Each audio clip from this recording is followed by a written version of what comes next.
Ito yung dining, ito yung kitchen nila. Kitchen ng bahay na to, maganda siya. Tama. Ayan. Ayan. Ayan. Tapos to, storage yata o kaya maid's room. Ito yung kanilang labahan. Dito, meron pa doon, toilet.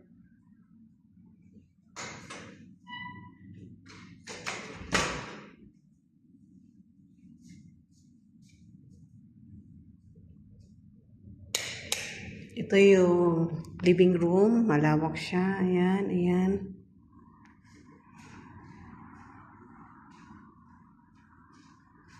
Bedroom, isang bedroom. First bedroom. Second bedroom. Toilet. Toilet. Mga cabinet siya. Ito. Then,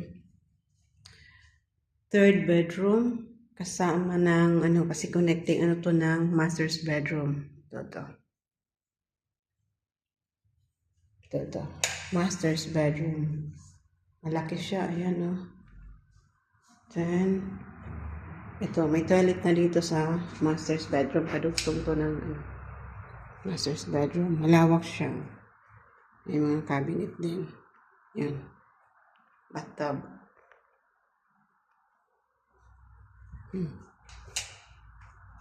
Kadugtong niya yun. Ayun. Ganda.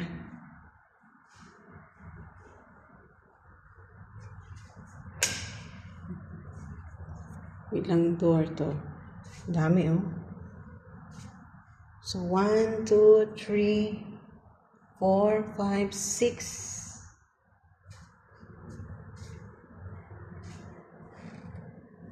7 kasama yung toilet. So, dito may 3 toilets. Isa sa maid, tapos isa sa master's bedroom, tapos dito sa guest room.